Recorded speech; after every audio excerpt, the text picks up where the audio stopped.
Good day, everyone. My name is Dr. Hadiza Nuhu Yusuf Baba, the proprietress of Intercontinental Schools, Kano. I'm here today to share a very unique model of education that has worked for me for decades, over 3 decades to be precise. Well, this journey started when my kids were very young, very sensitive. They needed quality education, which I checked around, and I wasn't satisfied with what I was getting. That desire gave birth to Intercontinental Schools, Kano, in the year 1997. And my first son was my first pupil. He's now a PhD holder with 3 master's degrees at the age of 26.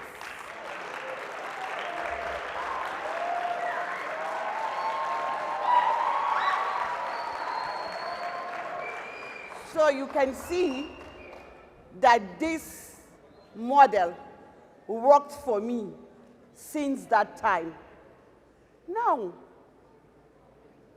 it's been 3 decades. We moved on. We had a gap, and that gap was the Islamic education. People in Kano are predominantly Muslims. I had the problem. I also wasn't satisfied with the Islamia schools my children were getting. It was not structured. So we decided to solve the problem by coming up with a unique model called the Darul Noor model. We flipped over the education and started the Islamic education in the morning at 7 a.m. So from 7 a.m. to 12 noon, the children had the Islamic education. That is, they were taught Arabic to mastery level. They were taught also recitation and memorization of the Quran. And also, we trained them according to Islamic teaching. And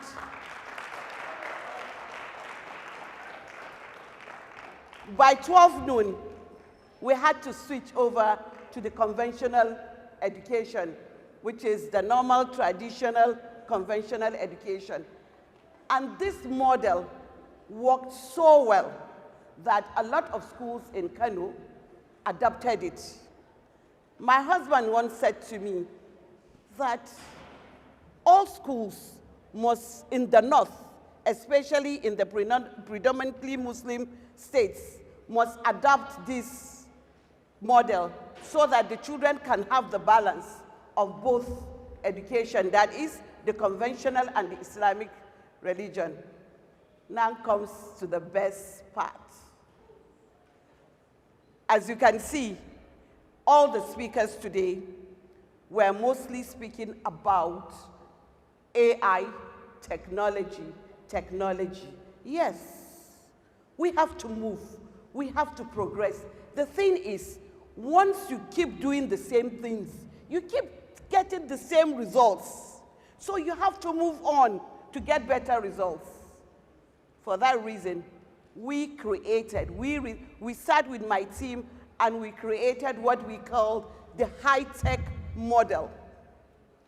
The high-tech model started as a result of COVID-19.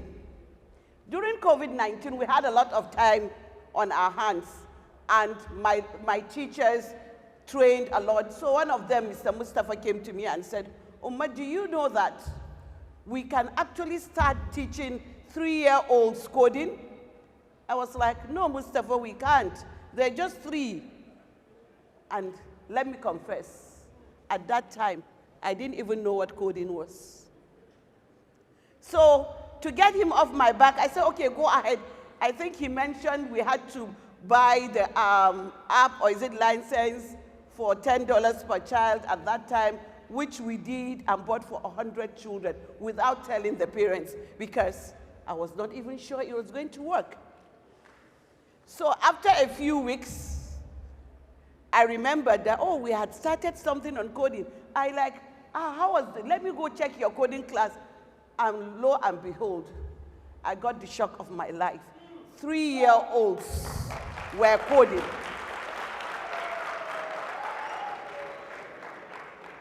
This single act encouraged us to do more. We started with one class of the high tech. Now we have over 45 classes because of its success.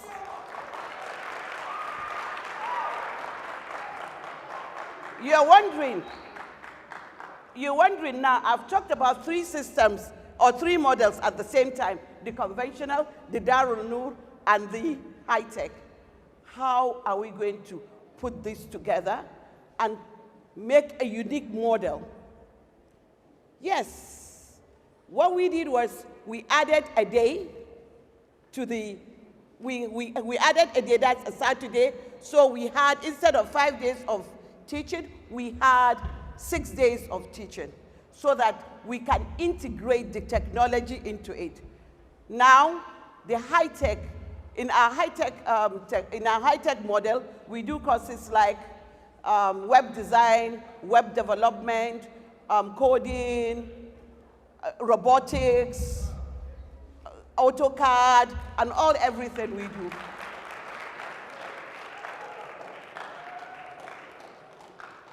And we believe that technology is the gold of the future. And indeed, it is the key to the future. We cannot just sit down and say, okay, let's keep doing the theoretical, teaching them the theory. I asked myself so many times.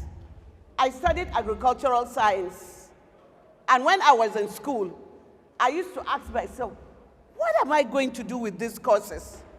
I was doing some engineering courses I didn't even have an inkling of. I was just memorizing and all that. And I came out a degree holder in agriculture without much. But with these children that we're using these models on, you will agree with me that it's very important for us to have our children have the Islamic education. Also, they must have the conventional school. Also, they must have the technology.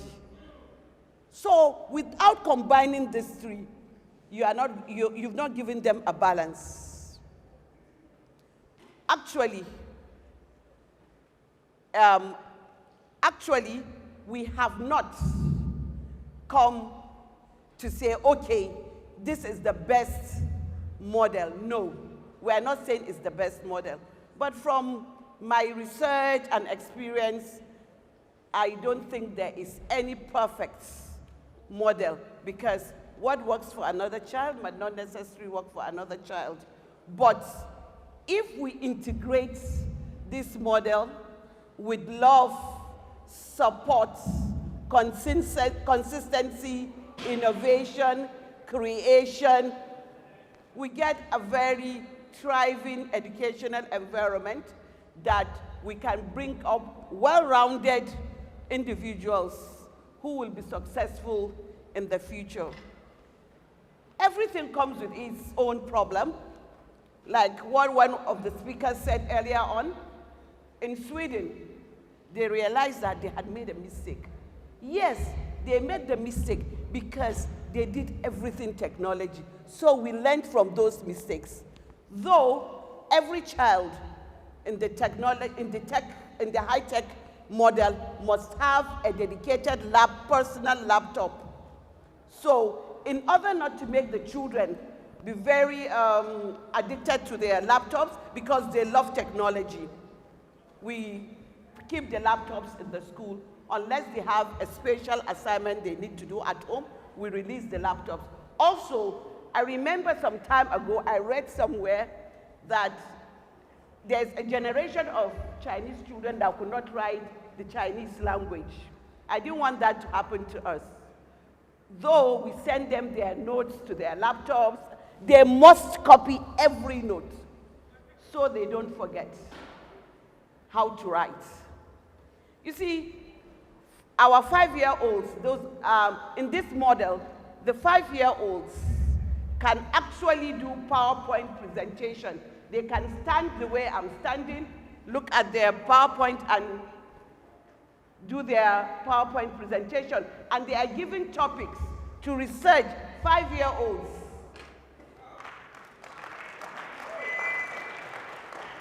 I'm so excited to share this model with the good people of Maiduguri, because I know the Maiduguri people are progressive people. They are resilient people. And I'm quite confident that this model will do very well in Maiduguri, and I'll be available to help anyone that is willing to do it. Then, of course, the challenges that will be faced by anybody that wants to adopt this model is finance. It's highly financial intensive, in the sense that, you know, you have to buy robots for the children to use. You have to buy apps for them. The visual reality, I think it costs over, the last time we bought it was over 600,000 per one. So there are so many things involved, but I think it's worth it. It's worth the financial implication, and because with this, you could imagine students that use the high-tech model right from the time they are in the preschool. By the time they are through primary school, what do you think is going to happen? Their brain has been shifted. Now they are not thinking towards, how am I going to pass common entrance? No, they are thinking, how am I going to innovate? How am I going to create? What are the problems in my society? How am I going to work with it? And these same children won the model we use for these same children, the same children won a competition in Mauritius. They represented Nigeria and came first in Nigeria first. We went to Mauritius and they did well. They had, because of this model, we were given the prize for the best technological products. So as you can see, this has been very successful. Before I leave the stage, I'm going to remind you that you should know that to teach is to continuously touch someone's life, and also with love, support, and care, there will be no barrier to the progress we can make with small kids. I was just giving my nephew a story about a child that he's a 5-year-old, and he's using this model of the high-tech. Whenever you give him figures, he tells you stories. You're telling him this plus this. He's telling you 5 cartoon characters, I don't know, he mentions it, plus 2. That's the way he understood. His teacher was confused. So when she spoke to me, I sat with him, I understood him, I told her what to do. For that, you know, this is the support I'm talking about. With that support, that child identified with me. Whenever he sees me, he comes and hugs me. Why? Because he wants to tell me that, Umma, thank you for understanding who I am. That's why I tell you that love is the ultimate language of communication between the teachers and the students. Thank you very much for listening to me.